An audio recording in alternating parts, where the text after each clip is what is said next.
Olá, chegou a hora da ameba almoçar. Ela está faminta e vai comer uma partícula que ela encontrou no ambiente. Então, a ameba é um protozoário que vive sempre na água, é um organismo unicelular e essa única célula tem que resolver os problemas de obtenção de alimento para poder construir suas estruturas celulares, para obtenção de energia e tal. Então, a ameba tem aqui diante de si uma partícula de alimento que ela vai devorar. Antes dela fazer isso, ela precisa se preparar, ou seja, ela precisa ter lisossomos que estejam funcionando. Então, esses aqui são os lisossomos.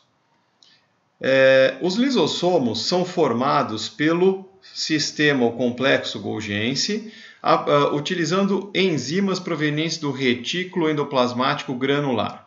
Então, você observa aqui o retículo endoplasmático granular. Ele produz uma série de enzimas diferentes, azul, verde, laranja. Todas as enzimas têm funções diferentes e são enviadas através de vesículas para o complexo Golgiense.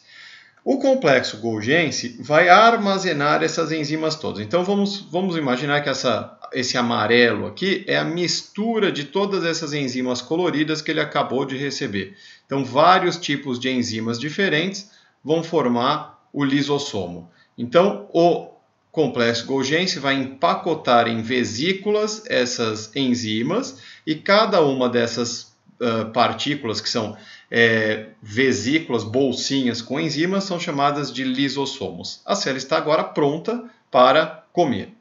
Então, ela vai realizar um prolongamento da sua membrana, que nós chamamos de pseudópodes, para realizar um processo chamado fagocitose. Fagocitose.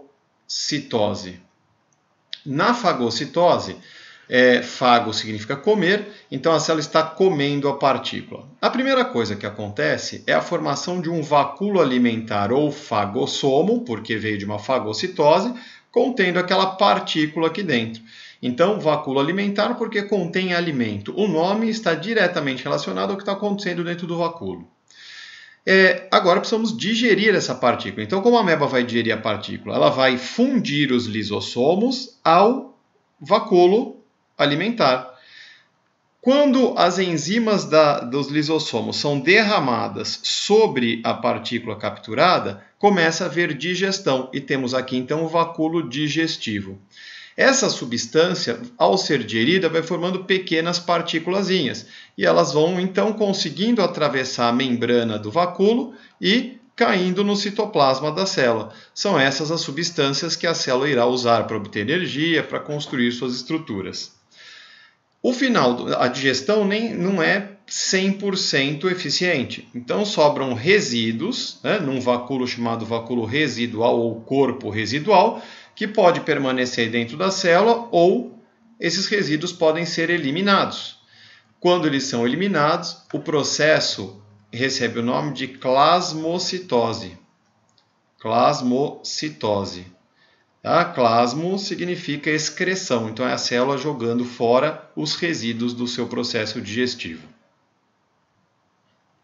Outra ação do lisossomo na célula é digerir partes dela própria, organelas delas que já não tem mais a função sendo desempenhada de forma adequada. Então elas já estão desgastadas e precisam ser substituídas por outras. Então imagina que a mitocôndria que tem que ser substituída. O que a célula faz? Digere essa mitocôndria usando as enzimas do lisossomo e depois forma uma mitocôndria nova.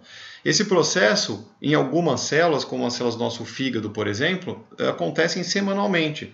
Então as organelas são semanalmente recicladas, vamos dizer assim. Então como é que acontece esse processo? Vamos lá. Aqui nós temos o vacúolo autofágico. Então, uma membrana vai envolver a organela que está sendo digerida, formando um vacúolo autofágico. O vacúolo autofágico é o vacúolo que se forma num processo chamado autofagia.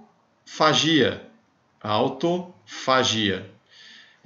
Na autofagia, a célula vai digerir parte dela própria. Então, essa estrutura, essa mitocôndria, ela receberá no seu vacúolo as enzimas dos lisossomos e, ao serem derramadas aqui, essas enzimas vão realizar a digestão. Há substâncias interessantes que atravessam a membrana e podem ser reutilizadas pela célula, enquanto os resíduos vão formar o corpo residual, que em algumas células permanecem guardados lá dentro e outras são então eliminados, como vimos anteriormente. Os lisossomos podem ainda participar de um processo chamado apoptose. O que é apoptose? É a digestão total da célula, mas é uma digestão programada geneticamente. Isso acontece, por exemplo, quando o girino está se transformando em sapo. Na metamorfose, ele perde a cauda. Essa cauda, na realidade, está se autodigerindo. As células se autodigerem para que as substâncias sejam utilizadas em outras partes do corpo. Isso é programado, então, geneticamente. Resumindo, nós temos dois processos de entrada e saída de substâncias na célula, utilizando a membrana como meio para trazer substâncias para fora ou para dentro.